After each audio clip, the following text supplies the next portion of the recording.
Hola, bienvenidos a este su espacio. Hoy hablaremos de. Yo soy la doctora Roxana Trejo González, soy epidemióloga y esperamos que este tema sea muy interesante y de gran impacto para ustedes. Hoy hablando de COVID en relación a las vacunas, no podríamos dejar afuera algo muy importante que son las historias de la vacuna. ¿Cuál es la historia en relación a la vacunación? ¿Qué está alrededor de este tema tan importante? Y bueno, la invención de la vacuna tiene cara, ojos, nombre y también tiene apellido. El que más hemos escuchado, aunque por supuesto hay también una historia antes de esta, fue el 17 de mayo de 1749 cuando nace Edward Jenner.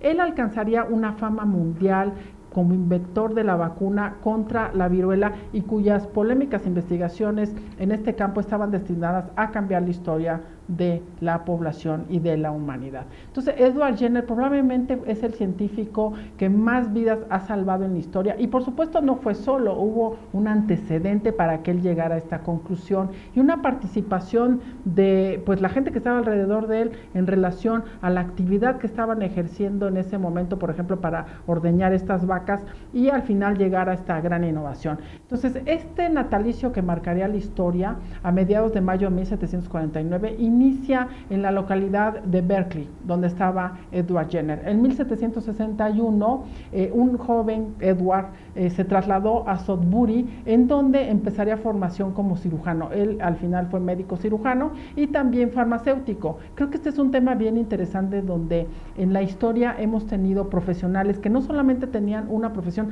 sino podían tener hasta 2 o 3 y podían ser muy ingeniosos en cada una de ellas. En 1770, con 21 años, después de todo este proceso, Edward inicia sus estudios en el Hospital de San Jorge en Londres. Y al final, esta parte de la viruela en ese momento era una época pues de gran impacto en donde Jenner regresa a Berkeley, que era su lugar original, y la epidemia de viruela afectaba a esa población grandemente y provocaba numerosas muertes, por supuesto. Jenner intentó eliminar o implementar un método que había estudiado en su antiguo hospital de San Jorge y que se conocía con el nombre de variolización. Él inició con este proceso en su natal Berkeley y bueno, este proceso fue introducido en 1721 por la esposa de un embajador, fue en Londres por supuesto, este embajador inglés que estaba en Turquía, y Lady Montague, que al final consistía en inocular a una persona sana con un material infectado. Imagínense que estas personas con viruela, por supuesto, tenían en la piel, ¿no? una pequeña pústula y esta tenía pequeños pues fluidos y lo que hacían es tomar de estos fluidos y hacer una inoculación en otra persona. En su momento esto se llamaba variolización y por supuesto tenía sus efectos tanto buenos como pues no tan buenos. Entonces la viruela en ese momento Jenner oiría por primera vez en boca de Sarah Nels, una ordeñadora de vacas, ya en su población original, en donde hacía una información muy importante, por eso les decía que no fue solo, ¿no? Estaba relacionado con esta población y las actividades alrededor de esta población. Entonces, esta Sarah Nels, que era una ordeñadora de vacas, dijo algo muy importante que él le causó gran controversia, que era, yo nunca tendré la viruela porque he tenido ya la viruela bovina, nunca tendré la cara marcada por la viruela, y al final él hizo una investigación muy importante. El 14 de mayo de 1796, Jenner dio inicio a una inoculación de un niño de 8 años llamado James Phillips. Un poco de materia infectada la inoculó y bueno, esto volvió a inocular en James Phillips este material, pero esta vez con viruela humana, no con esta inoculación de estas vacas que tenían lesiones en sus ubres, sino de un humano hacia otro humano. Entonces, lo que hizo fue comprobar si el niño desarrollaría la enfermedad exponiéndonos. Al final los resultados le dieron la razón y el niño no contrajo la enfermedad ni tampoco falleció.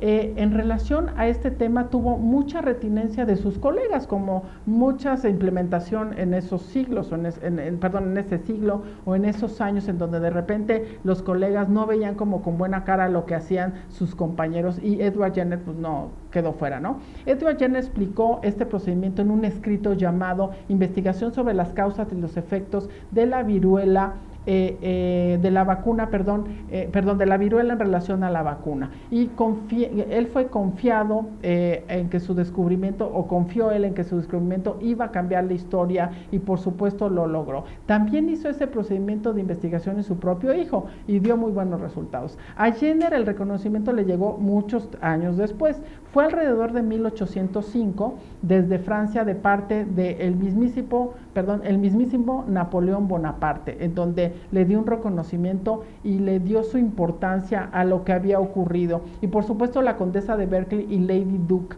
pidieron a Jenner que también vacunaran a sus hijos. Jenner llegó a alcanzar tal prestigio que podría haberse instalado en Londres, donde su fama le hubiese convertido en un hombre pues muy rico. Pero él prefirió quedarse en su original Berkeley y llevar allí una vida pues muy tranquila.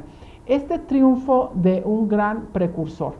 Durante los últimos años de su vida, de Edward Jenner, las desgracias se habían cebado sobre él, como muchos científicos. Al final, muchos de ellos médicos que han innovado en la medicina han acabado pues al final de sus vidas muy mal. El propio Edward Jenner fallecería en un ataque de apoplejía el 26 de enero de 1823. En 1840 el gobierno inglés prohibió cualquier otro método de vacunación contra la viruela que no fuera el suyo, el de los propios ingleses, y fue declarada erradicada por la Organización Mundial de la Salud en 1980. Entonces, la OMS en 1840, específicamente el gobierno inglés, prohibió cualquier otro método de vacunación contra la viruela que no fuera ese, y la generalización de dicho método en todo el mundo pues dio un gran impacto en relación a la erradicación que la OMS dictaminó en 1984.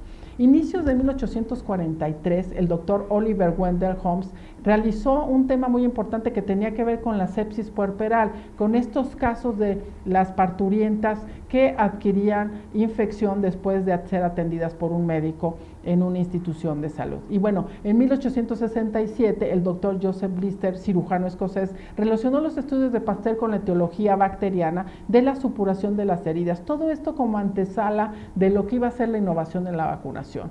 Y bueno, el tema muy importante también que todos sabemos fue el de Louis Pasteur. Louis Pasteur estuvo en la Academia de Medicina de Francia en 1879, y él lo que decía, él era algo bien importante, decía: lo que mata a las mujeres de fiebre puerperal son ustedes los cirujanos. Y al final tuvo una reingeniería en todo su proceso de atención que dio al final pues muy buenos resultados. Este proceso que ha avanzado en relación a la prevención, tanto de estas, hablando de esta parte de la viruela, como de estas parturientas que se atienden en hospitales, pues hoy ha dado resultados muy efectivos. Pero creo que la vacunación tiene una connotación muy especial, que ha ido avanzando a través del tiempo. La vacunación tiene sus fases para poder adquirir hoy una vacuna, que tiene que ver con esa fase preclínica, donde empiezas a hacer estudios en poblaciones, pues en animales primero, después te pasas a la fase 1 y 2, que tiene que ver con la población general, pero claro, en cantidades pues diferentes. En la fase 1 son cientos, en la fase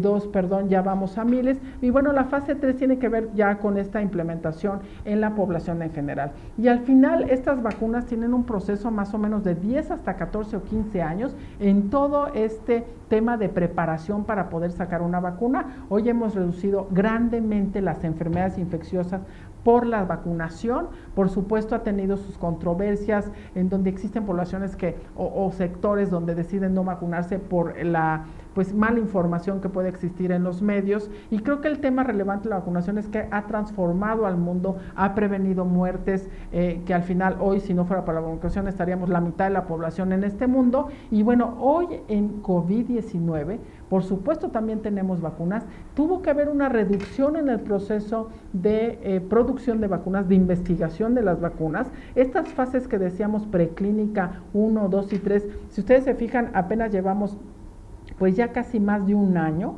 desde que se empezó a detectar que estábamos en contacto con un nuevo virus, y estas vacunas que normalmente son de 10, 12, 14 años o hasta 15 años, hoy la reducción fue en meses. Y hoy lo que tenemos son vacunas que nos ayudan a prevenir la COVID, que por supuesto están siendo observadas por el tiempo tan reducido y han salido como una categoría de emergencia por la epidemia. Han sido autorizadas por emergencia, pero todos tienen la metodología ya implementada desde años antes. Y hoy tenemos varias vacunas. Vamos a hablar alguna de ellas en relación a la COVID-19. Una de ellas tiene que ver, y ya muy conocida, que es esta vacuna de Pfizer, ¿no? En donde esta vacuna es una vacuna producto de un RNA mensajero, de las primeras en su innovación, que ya se había estado trabajando con algunas vacunas y hoy se implementó para esta parte de la pandemia. Esta autorización está autorizada para uso de emergencia y bueno, al final llevamos ya unas dosis importantes en todo el mundo, en diferentes países se ha estado usando. Recordemos que esta vacuna hasta hoy tiene una doble aplicación, tiene una eficacia entre el 94 a 96 en poblaciones controladas y por supuesto hay que aplicar las 2 dosis para llegar a esta eficacia. Recuerden que estas vacunas, la eficacia tiene que ver en esta comunidad que tiene control. Esto puede variar ya en la vida real. También tenemos otra vacuna muy importante que es de vector viral de chimpancé, que es la vacuna de AstraZeneca de Oxford. También está autorizada para uso de emergencia. También tenemos una población ya bastante grande de millones en relación a esta vacuna. Y bueno, al final también son de las nuevas vacunas con nuevos plataformas de innovación. Tenemos otra vacuna importante que tiene que ver con vectores virales AD26 y también el AD5 en humanos. Y esta vacuna, pues esta vacuna tiene que ver con la implementación de la utilización de vectores y también adenovirus. Esta es del Instituto de Gamaleya. También ha tenido una eficacia arriba de 90 y al final pues lo que hoy tenemos son estas vacunas que nos dan una plataforma de prevención muy importante. Y también tenemos otras vacunas de virus inactivados, como puede ser la Sinopharm, y esta vacuna de virus inactivados, pues también ayuda a la prevención. Sí varía la parte de la eficacia en esta población controlada, pero al final todas estas vacunas que hoy tenemos son vacunas que están disponibles dependiendo del país, dependiendo los convenios que han tenido con estas industrias. La OMS sabemos que tiene esta vacuna COVAX, que esta vacuna está muy específica para los países de bajos recursos, con un porcentaje más o menos del 10 al 15% de su población, para poder apoyar en que se inicie en su población y disminuir la transmisión. Todas estas vacunas al final, el objetivo tiene que ver con la disminución